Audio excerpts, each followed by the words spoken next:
Hi everyone, in this video I will be reading Ferb Learns About Agent P, which is a fanfic based on the show Phineas and Ferb. Just Phineas and Ferb, not a crossover that I remember. So I will be using touchscreen, so hopefully that doesn't bother you that my hand's gonna be over here like this. Anyway, so I guess I can highlight that here. So here are my characters. If you want to take a moment and pause, you can. I don't know where the rough copy is. I will fill that in later. And everything. This story has 3 parts, so this is part 1 of 3. Unless I deleted the parts. I think it's still 1 of 3, but anyway, on with the story. Here's before I start. Oh yeah, if you want to oh, right. This part I can delete.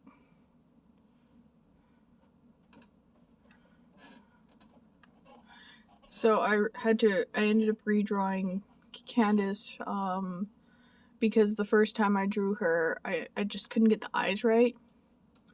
So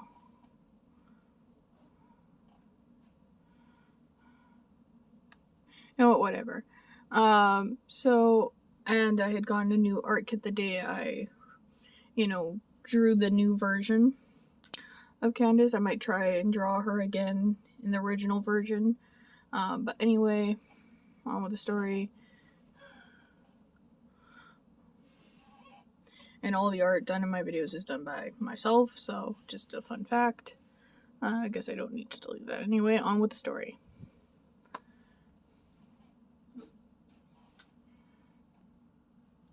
Alright, so here's the story. Ferb learns about Agent P. Ferb remembers when he and Phineas stumbled upon Perry's secret hideout. That is canon. He then starts to wonder who it belongs to. While in the living room of their house, Ferb happily says, "Mom, the other day, sorry, it corrected that. I wanted to say me. Anyway, I'm getting distracted. Me and Phineas stumbled upon a secret hideout under the house. You should come see it." So I don't know exactly where Perry's lair is located. I just imagine it would be under the Flynn Fletcher's house. That's just...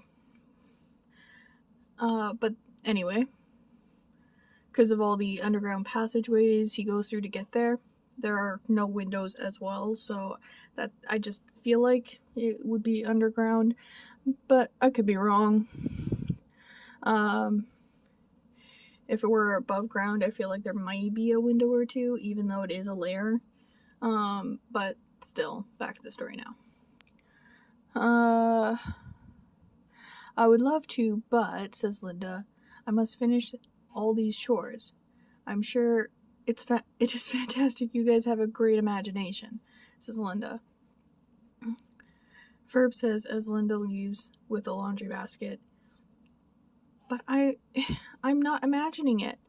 Another thing that Grammarly had to correct. But I'm not imagining it. Linda was too far away to hear Ferb's comment. Thinks, great, now I understand how Candace feels, says Ferb. Anyway, who's Agent P? And what was the lair for? Ferb was so lost in thought he hadn't noticed that he had walked outside and was sitting under their backyard tree. He then has his thoughts interrupted by Phineas, who was also under the backyard tree. Phineas asks, "Hey, where's Perry?"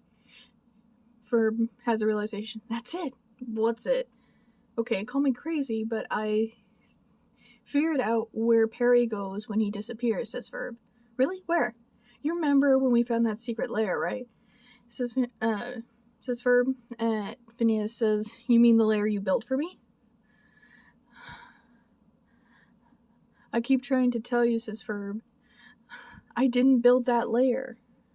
When we were there, it was the first time I was there as well." Great. Oh, great. I meant to time how long it took to read. I messed that up.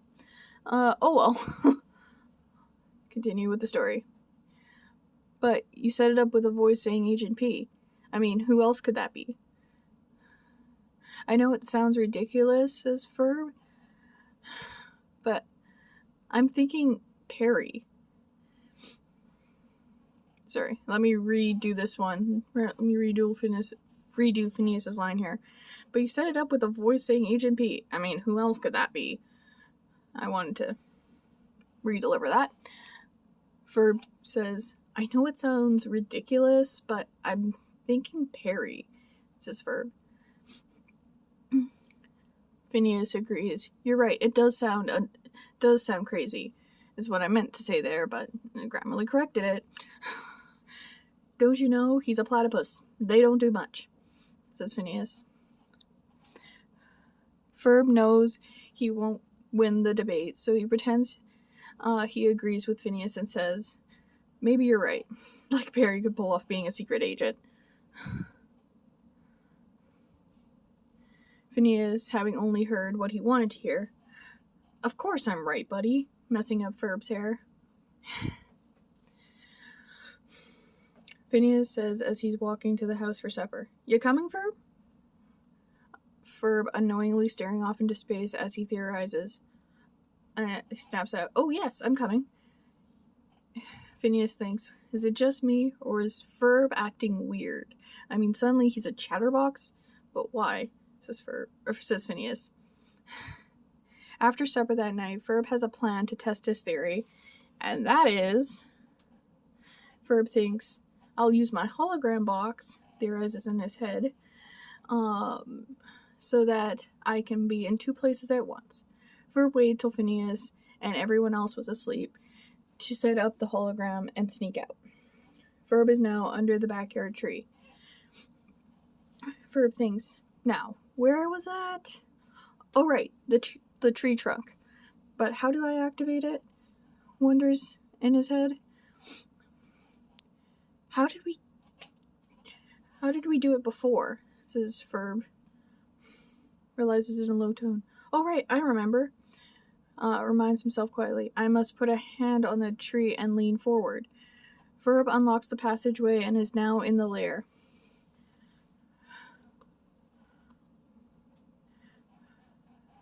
Ferb surprised. Wow. As Ferb moves his head around in awe, look at all this stuff. There's a platypus-shaped spacesuit, a platypus-shaped scuba outfit, a platypus-shaped vehicle. Wait, what was that sound? I better hide, says Ferb. Ferb quickly hides in the platypus-shaped vehicle. Ferb then sees Perry wearing his little hat. Hello, Agent P, says Major Monogram. Ferb thinks, I knew it. Agent P stands for Agent Perry. Or Agent Platypus. I don't know.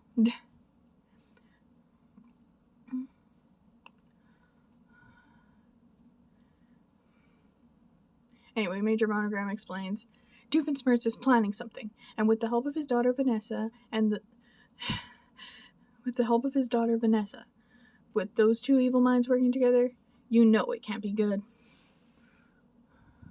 Ferb thinks, is that my Vanessa? Is she related to a supervillain? No way, that can't be. Says Ferb. Thinks Ferb. Major Monogram instructs, find out what they're up to and put a stop to it. Good luck, Agent P. Perry then hops into his platypus-shaped vehicle, unaware of the stowaway in the back. Ferb thinks while being shocked, wait, this thing flies? And a platypus is driving it. And that's it for part 1.